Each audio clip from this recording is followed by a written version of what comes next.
Hand up, give a hand up.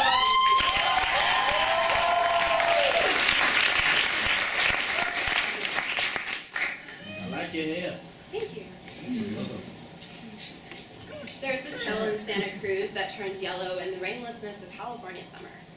I stood there once gaping because the sky above it was the color I imagined blood before the oxygen reaches it. A hopeless blue. I was born that color blue. See, I couldn't breathe when I first came out, so I spent my first few moments of existence screeching lifelessness. Ever since, I've tried to get back my first moments without breath, so I understand better than most anyone when we need to take our time and when we no longer can. So this summer, while everyone else was seeing mountains and castles and figuring out everything that they are not, I stayed home. I sat in bed, curled cat-like, wondering why everything was awful, why some people won't let me in. And then I watched a lot of television,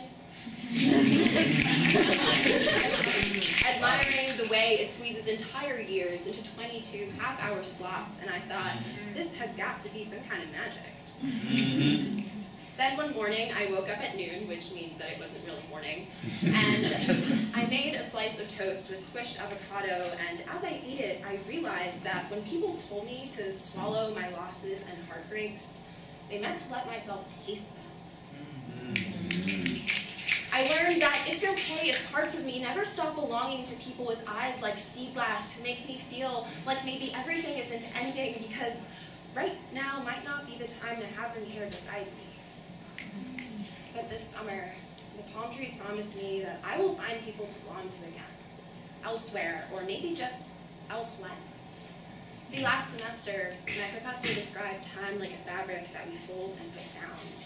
And I think love is like this, when people can weave and bend, but always come back to each other. And if Toni Morrison is right, if happiness is anticipation with certainty, then elsewhen, wherever it is, whenever it may be, is where I'll one day be. Elsewhen is where my arms will hold my loved ones like redwood branches when their worlds cool down like liquor cabinets. Elsewhen is where I will remind myself that self-inflicted pain is useless, even if it sometimes makes pretty poetry. Though it's okay if sometimes I scream out of lifelessness if I can't seem to redden my own blood. It's just that in some moments, when I'm clawing my own sides just to watch myself bleed, the oxygen reaching it is only external.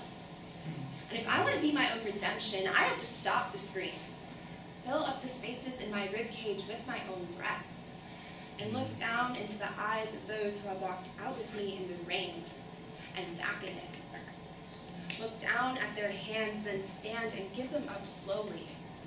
They will say if, and only if, they have the bravery.